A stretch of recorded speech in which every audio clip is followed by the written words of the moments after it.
وقت کا کتب تمہارے شہر میں موجود ہے، چلو ان کی بارگاہ میں۔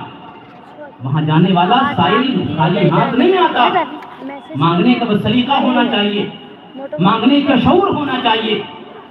وہ وزیر آتا ہے، قدموں میں گر جاتا ہے، التجا فریاد پیش کرتا ہے، آپ نے مسکرا کر کے بشارت عطا فرمائی، تمہارا معاملہ عنقریب حل ہو جائے گا۔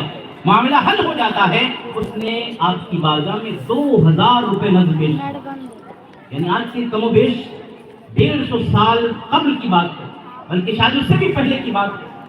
2000 روپے آج سے 150 سال پہلے ایک بڑی رقم ہوتی تھی۔ آپ نے کیا فرمایا؟ آپ نے فرمایا یہ رقم مجھے نہ دیجیے، بلکہ اس رقم سے قرآن مقدس کو چھپوا دیجیے اور اللہ کے بندوں میں تقسیم فرما دیجیے۔ سبحان اللہ۔ قرآن مقدس کی خدمت، قرآن مقدس کی تبلیغ، قرآن مقدس کی اشاعت، قرآن مقدس رسول اللہ کی امت کے ہر ایک فرد کے ہاتھوں میں ہو، یہ حضرت مولانا شاہ فضل الرحمن کا خواب تھا، ان کا مشن تھا، ان کی زندگی تھی، ان کی کامل حیات کا نمونہ تھا۔ عزیزان ملت اسلامیہ، حدیث رسول سے، قرآن مقدس سے ایسا والہانہ شغف، قرآن کی بات یاد آئی۔ ایک مرتبہ ذکر ہونے لگا، اہل علم کا مجمع ہوتا تھا، فرمانے لگے اگر رب کریم مجھے قیامت کے دن جنت عطا فرمائے تو میں جنت اور قرآن جب دونوں کے اندر قبول کرنے کی بات آئے گی تو میں قرآن کو قبول کر لوں گا، میں قرآن کو قبول کر لوں گا۔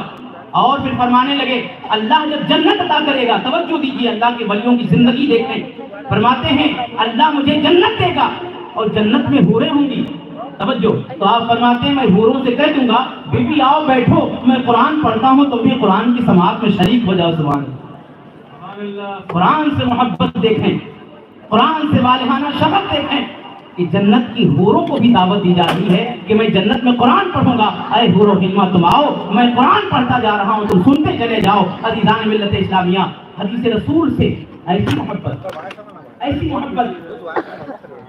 ایک روایت میں نے پڑھا گھر میں کسی شہزادے کی شادی ہے، شادی کا موقع ہے غالباً، ایسے موقع پر بھی کہا جا رہا ہے لوگوں آؤ میں تمہیں حدیث سنانا چاہتا ہوں۔ جب وصال کا وقت آیا تو نصیحت اور وصیت کی جاتی ہے کہ اے اہل خانہ جب میرا دم واپسی ہو جائے اور عنقریب ہو موقع، بلکہ رسول اللہ کی حدیثیں پڑھتے چلے جانا۔ عزیزان ملت اسلامیہ، یہ رسول اللہ کی حدیثوں سے اور اللہ کے مقدس کلام سے والہانہ شغف سے تعلق ہے، کہیں اور نظر نہیں آتا۔ عزیزان ملت اسلامیہ، آپ اندازہ کریں ان کے مقام و مرتبے کا، جو ان کا علمی مقام ہے، دنیا کے بڑے بڑے اہل علم اسی بنیاد پر ان کی بارگاہ میں حاضر ہوتے ہیں، خراج عقیدت پیش کرتے ہیں اور حدیث کا پیغام دے کر کے جایا کرتے ہیں۔ عزیزان ملت اسلامیہ، اللہ کے نبی صلی اللہ علیہ وسلم نے احادیث کی بارگاہ میں امت کے بھائیوں کو کیا کرنے کا شان ہوگی جو اپنے آپ کو خدا بند عالم کی مرضی کے مطابق حال دیتا ہے۔ کس کی آئی ڈی بنا رہی ہے؟ شمیم بھائی، شمیم بھائی کی اسی آنکھ سے دیکھتا ہے، رب کریم اس کے ہاتھ سے جاتا ہے، اسی ہاتھ سے چلتا ہے، رب کریم اس کے پاؤں سے چلتا ہے۔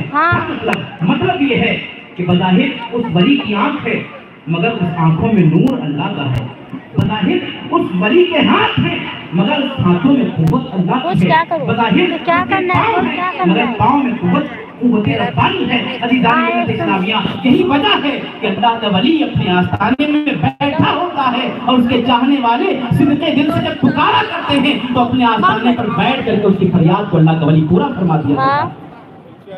عزیزان ملت اسلامیہ، رسول اللہ کی امت سے پیار دیکھیں، جو کچھ بھی آتا ہے تقسیم کر دیتے۔ ایک مرتبہ ایک شخص حاضر ہوا، وقت لائیو بتا رہے ہیں، کہتے نمبر بتا رہے ہیں، 1 سے کتنا ہو رہا مطلب وہ روپے دے کر کے گیا۔ اللہ کے غریب بندوں سے محبت دیکھی، میں نے پڑھا ایمان تازہ ہو گیا۔ آپ اس فراق میں رہتے تھے کہ میں کس قدر بندگان خدا کے کام آ جاؤں۔